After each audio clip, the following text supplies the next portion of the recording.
The moment, everything changed. It was supposed to be a celebration of light. Families gathered on Sydney's iconic Bondi Beach, laughing, singing, celebrating Hanukkah together. Children played in the sand, while their parents lit candles, honoring an ancient tradition. The sun was setting over the Pacific Ocean, casting golden light across one of Australia's most beloved landmarks. Then, in an instant, paradise became a nightmare. What happened next would shake Australia to its core and reveal a terrifying reality that many had desperately hoped would never arrive on their shores. This is the story of how a peaceful religious gathering became the site of one of Australia's deadliest terror attacks, and what it means for a nation now forced to confront uncomfortable truths. The attack unfolds just 100 meters away. Pastor Matt Graham was leading a service at Bondi Anglican Church. It was an ordinary Sunday evening until it wasn't. "We noticed people sort of running past the entrance to our church," Graham recalled, his voice still shaken hours later.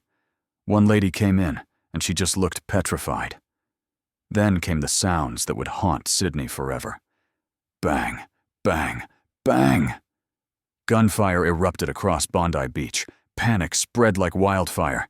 People who moments earlier had been celebrating together were now running for their lives, desperately searching for cover, calling out for loved ones, trying to comprehend the incomprehensible. The Hanukkah celebration had been deliberately targeted. Families, children, elderly community members, all had gathered for what should have been a joyful evening. Instead, they found themselves caught in a calculated attack designed to inflict maximum terror on Sydney's Jewish community. When the shooting finally stopped, the beach that thousands visit every day for its beauty and tranquility had become a crime scene. 12 people lay dead, including one of the gunmen. 29 others were injured, their lives forever changed. 2 police officers were among the wounded, having rushed toward danger, while others fled. The shooter authorities quickly identified one of the gunmen as Naveed Akram from Bonnyrigg in Sydney's southwest. The second attacker was killed during the incident, while another was taken into custody. But who was this man who brought such horror to one of Sydney's most iconic locations? The investigation is ongoing, but what's already clear is chilling. This wasn't a random act of violence. This wasn't someone who simply snapped. This was a planned, deliberate terrorist attack aimed specifically at the Jewish community during one of their most sacred celebrations. A community in shock. As emergency services flooded the area, Pastor Graham made a decision. His church would become a sanctuary. "Once it was all clear, we opened up the church and we've had people here all night," he explained. "People are just gradually moving away from there, trying to find family members. People are confused and in grief." Throughout the night, survivors wandered into the church, some looking for loved ones, others simply needing somewhere safe to process what they'd witnessed. Some couldn't get to their cars, others had nowhere to go. "We've had people wandering in saying, 'My car's down there and I can't get home,'" Graham said. "So we've got people who have been shuttling people to their homes all across Sydney. We're getting people walking in constantly, just needing a bit of food or a hug or a prayer." The church planned to remain open all week, a small light in the darkness that had descended on Bondi. The political response. Prime Minister Anthony Albanese moved quickly, convening an emergency national security meeting. His words were direct and unambiguous.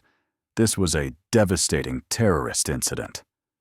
Ennodandibwaler's Premier Chris Minns was equally clear. The attack was designed to target Sydney's Jewish community. But for many, including Australia's special envoy to combat antisemitism, Gillian Siegel, this attack didn't come as a complete surprise. It came as a worst fear realized. "This attack marks the worst fear of the Australian Jewish community becoming reality," Siegel stated, her words heavy with the weight of validation no one wanted. A peaceful Hanukkah gathering at Bondi Beach was attacked. Images emerging tonight are chilling and echo the horrors Australians hoped they would never see here. Siegel pointed to warning signs that had been ignored or downplayed: protests at the Sydney Opera House, demonstrations across the Sydney Harbour Bridge, synagogues set on fire. These weren't isolated incidents. They formed a pattern, one that had now culminated in mass murder. "This is not random.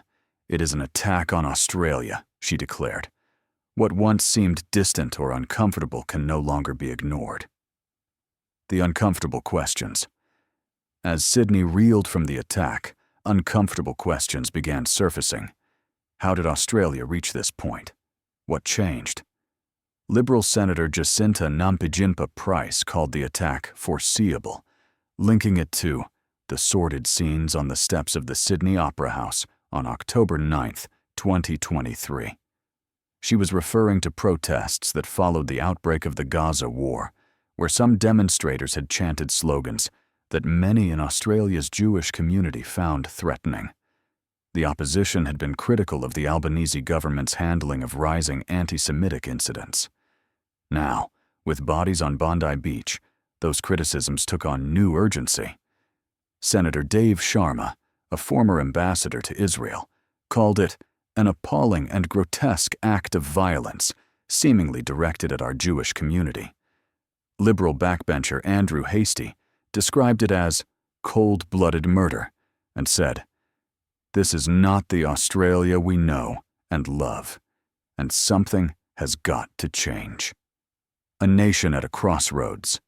Australia now faces a moment of reckoning. The terror threat level remains at probable, meaning intelligence services consider there to be a 50-50 chance of another attack occurring. That's not a comforting statistic for a nation that has long prided itself on being a safe, multicultural society.